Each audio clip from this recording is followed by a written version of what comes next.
श्रीगुरुभ्यो नमः। हरि ओम। भद्रं कर्णेभिः शृणुयामदेवाः भद्रं पश्यमाक्षपरिचित्राः स्थिरैरङ्गैः तुष्टुवागं व्यसेमदेवहितं यदायुः स्वस्तिनिन्द्रो वृत्रस्रवाः स्वस्तिनपोषा विश्ववेदाः स्वस्तिनताक्षो अरिष्टयेमिः स्वस्ति नो बृहस्पति दधातु శ్రీమహాగణాధిపతిగణాక్షసిత్యం 2026లో ధనుసు రాశి వారి యొక్క ఫలితాలు ఏ విధంగా ఉండబోతున్నాయని మనం పరిశీలన చేస్తే కనుక 2026 జనవరి 22వ తారీఖు నుంచి ప్రారంభం చేసుకుని ఆగస్టు వరకు కూడా అద్భుతంగా కలిసి వస్తుంది. మీరు అనుకున్న పనులు, మీరు అన్నమాట, మీ యొక్క సిక్స్త్ సెన్స్ అద్భుతంగా పనిచేయడం, ప్రతి విషయంలో కూడా ఒక నూతనమైనటువంటి ఉత్సాహంతో కాలం గడవడం అనేది జరుగుతూ ఉంటుంది. ప్రతిరోజు కూడా ఏదో కొత్తగా ప్రయత్నం చేయాలి, ఈ ప్రయత్నం మనకు సఫలం అవుతుంది, ఈ ఆలోచన నాకు బాగుంది అనేటువంటి విధానంతో మీ జీవితాన్ని కొనసాగిస్తూ ఉంటారు. ఇక ధనుసు రాశి వారికి, రాజకీయాల్లో ఉన్న వారికి మొదటి అంకం కాస్త ఇబ్బందిదాయకంగా ఉంటుంది. ద్వితీయాంకం దగ్గరికి వచ్చేసరికి అద్భుతంగా కలిసి వస్తుంది. విద్యార్థులకి జ్ఞాపశక్తి కొంచెం పెరుగుతుంది, ఓవర్ కాన్ఫిడెన్స్ లెవెల్ పెరుగుతాయి. దీనివల్ల మీరు పరీక్షల్లో కాస్త అటు ఇటుగా మార్కులు మాత్రం తెచ్చుకుంటారు. మీరు అనుకున్న మార్కులు ఖచ్చితంగా అయితే రావు, కానీ పర్వాలేదు, నా శ్రమ ఇంతే అనేటువంటి మీలో మీరు దాన్ని ఒప్పుకొని అడ్జస్ట్మెంట్ అవుతారు. కానీ వాస్తవానికి మీ తెలివితేటలు అవి కావు. 100కి 85% తెచ్చుకోవాల్సిన మీరు 73%లో ఆగడం మీ యొక్క తల్లిదండ్రులకి కాస్త అసంతృప్తి కలుగుతుంది. లేదు, నేను ఇంతే చదివానని మీరు వాళ్ళని కూడా కన్విన్స్ చేసేటువంటి అవకాశం లభిస్తూ ఉంటుంది. పైగా 2026లో ఈ ధనుసు రాశి వారు వ్యాపారాలు ప్రారంభం చేయాలనుకుంటే కనుక జూన్ 8వ తారీఖు నుంచి ప్రారంభం చేసుకుని సెప్టెంబర్ వరకు కూడా మంచి అవకాశం. ప్రత్యక్షంగా వ్యాపారాలు చేయండి. ఇనుముకు సంబంధించి కానీ, పాలకు సంబంధించి కానీ, పశువులకు సంబంధించి కానీ అద్భుతంగా కలిసి వచ్చేటువంటి సూచనగా చెప్పవచ్చు. ధనుసు రాశి వారికి ప్రథమాంకంలో మీరు ఇంతకుముందు విడిచిపెట్టినటువంటి బంధాలు మళ్ళా రావడం, వాటి వల్ల ద్వితీయాంకం మీద ఎఫెక్ట్ చూపించడం, ఆర్థికం మీద పూర్తి భారాన్ని వేయడం జరుగుతుంది. వృశ్చిక రాశి వారికి 2026లో ఏప్రిల్, మే, జూన్, జూలై ఈ 4 నెలలు కూడా గడ్డు కాలంగా చెప్పవచ్చు. ఆర్థికంగా అనేకమైన సమస్యలు ఎదుర్కొంటుంటారు. అప్పు పుట్టగదు, తెచ్చినటువంటి డబ్బుకి ఇంట్రెస్ట్ పెరుగుతూ ఉంటుంది. దీనివల్ల ఏమి చేయాలనేటువంటి సతమతంతో కాస్త దొంగ వైఖరితోటి కనిపించకుండా దాక్కుని జీవించేటువంటి అవకాశం ఏర్పడుతోంది. ఈ 4 నెలలు కొంచెం గడ్డుకాలంగా చెప్పవచ్చు. మీరు ఎవరికైనా సరే అప్పు ఇచ్చి ఉంటే కనుక ఈ 4 నెలలు మాత్రం అప్పు ఇవ్వకండి. ఈ 4 నెలల్లో అప్పిచ్చేస్తే కనుక మీరు అవి తిరిగి వచ్చే అవకాశం ఎక్కడా కనిపించట్లేదు. కాబట్టి ధనం విషయంలో చాలా జాగ్రత్తగా ఉండండి. వృశ్చిక రాశి వారికి ఈ నెల 2026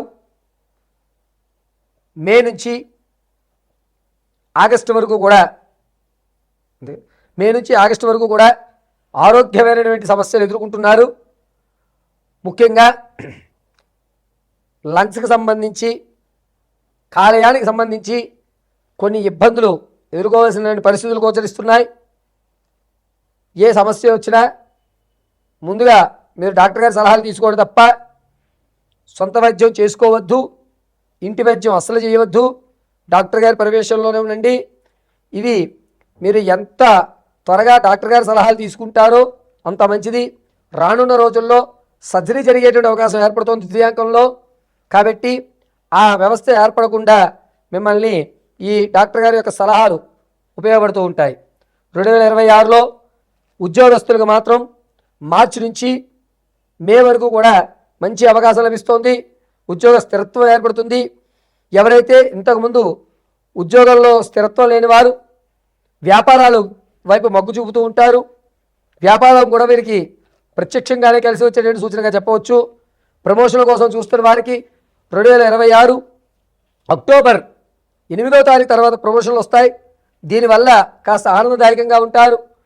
అయితే 2026లో ఈ రాశివారు అనూహ్యంగా ఒక చోట గౌరవధానికి వెళ్ళి అవమానపడి అనేక ఇబ్బందులు పడి మాటలు తెచ్చుకుని అబ్బా ఎందుకు నేను ఇలా ఇన్ని మాటలు పడుతున్నాను, అసలు ఇక్కడికి రాకుండా ఉంటే మంచిది కదా అనేటువంటి వ్యవస్థ ఏర్పరచుకుంటుంటారు.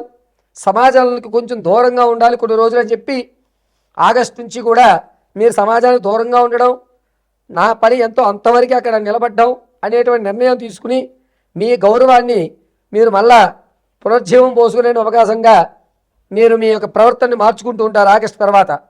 కాబట్టి ఈ రాశివారు 2026లో ఆగస్టు నుంచి అక్టోబర్ వరకు కూడా భార్యాభర్తల మధ్య కీచులాటలు పెరుగుతున్నాయి. కాబట్టి చాలా జాగ్రత్తగా ఉండండి. కోర్టు సంబంధిత వ్యవస్థలు ఏవైతే ఉన్నాయో అవి ఏప్రిల్ నుంచి జూన్ మధ్యలో పటాపంచలవుతాయి. శుభవార్త వింటారు. మీరు ఇల్లు కొనాలన్నా, స్థలం కొనాలన్నా, పొలం కొనాలన్నా మంచి అవకాశం ఏప్రిల్ 8వ తారీఖు నుంచి జూలై 14వ తారీఖు వరకు కలిసి వస్తుంది. మీరు ఖచ్చితంగా ఏదైనా స్థిరాస్తులు కొనేటప్పుడు ఉత్తర దిగ్భాగాన్ని ఎక్కువగా ప్రాధాన్యత ఇవ్వండి, మీకు అది కలిసి వస్తుంది.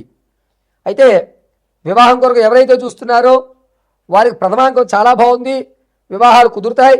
ఖచ్చితంగా అమ్మవారి అనుగ్రహం కలుగుతుంది. ఇక ఆక్వా ఫీల్డ్లో కానీ మత్స్య రైతులు కానీ ఎవరైతే ఉన్నారో వారికి ప్రథమాంకం బాగుంటుంది, ద్వితీయాంకంలో కొన్ని ఇబ్బందులు కలుగుతూ ఉన్నాయి. 2026లో ఈ రాశివారు సంతానం కొరకు ఎవరైతే చూస్తున్నారో వారికి అక్టోబర్ నవంబర్ నెలలో బాగా కలిసి వస్తుంది. ప్రసవానికి ఉన్నటువంటి వారు మొదటి అంకంలో ఉన్నటువంటి వారు ఎవరైతే ప్రసవానికి ఉంటారో పుత్రికా సంతానాన్ని, ద్వితీయాంకంలో ఎవరైతే ఉంటారో వారికి పుత్ర సంతానం కలిగే అధికారం ఎక్కువగా గోచరిస్తోంది. ఈ రాశిలో వారు 2026 వచ్చేటువంటి జూన్ 14వ తారీఖు నుంచి కూడా నమ్మించి మోసం చేసేటువంటి వాళ్ళు, ప్రమాదాలు ఎక్కువ అయ్యేటువంటి అవకాశం జూన్ నెలలోనే గోచరిస్తుంది. జూన్ నుంచి ఆగస్టు వరకు కూడా మీరు ఎవరిని నమ్మకుండా మిమ్మల్ని మీరు కూడా నమ్ముకోకుండా ఉండడమే చాలా మంచిది. నమ్మించి వంచేటువంటి వాళ్ళు ఎక్కువ అవుతున్నారు. ఈ రాశివారు మీ వ్యక్తిగతమైన శ్రద్ధని, మీ వ్యక్తిగతమైన జాతకాన్ని తెలుసుకోవడానికి కింద స్క్రోల్ అవుతున్న నెంబర్ని సంప్రదించండి. మీ పూర్తి జాతకాన్ని పరిశీలించి ఇవ్వడం జరుగుతుంది. ఒకవేళ date of birth, time, place of birth తెలియకపోతే కనుక మీ ఫోటోలు పంపించడం, మేము అడిగేటువంటి ప్రశ్నలు మీరు సమాధానం చెప్పడం వల్ల మీ యొక్క పూర్తి జాతక విశ్లేషణ చేసి చెప్పడం జరుగుతుంది. అయితే ఈ రాశివారు 2026 జనవరి 15వ తారీఖు నుంచి డిసెంబర్ 3వ తారీఖు వరకు కూడా ప్రతినిత్యము గ్రామదేవత ఆరాధన చేయడం లేదా భద్రకాళి ఆరాధన గావించడం చాలా మంచిది. సోమవారము, అదేవిధంగా గురువారము, ఆదివారము ఈ 3 రోజులు కూడా నీలవర్ణ వస్త్రాలు ధరించడం, ప్రతిరోజు ఆవుకి గ్రాసంగా పెట్టడం, టమాటా కానీ క్యారెట్లు కానీ చాలా మంచి ఫలితాలు మీకు చూస్తూ ఉంటారు. పైగా 2026లో ఈ రాశివారు ప్రతినిత్యము కూడా శ్రీం భద్రకాళీ దేవి అయిన నమః అనే ధ్యానం చేయడం, ప్రతినిత్యము మీ దేవుడి మందిరంలో పసుపు వస్త్రంతో వేప నూనెతో దీపారాధన చేయండి. అద్భుతంగా అమ్మవారి అనుగ్రహం కలుగుతుంది. ప్రతిరోజు కూడా కుంకుమని అడ్డంగా ధరించండి. ఎల్లవేళలా కూడా 2026లో ఈ రాశి వారిని భద్రకాళి అమ్మవారి రక్షణగా గావిస్తూ ఉంటుంది.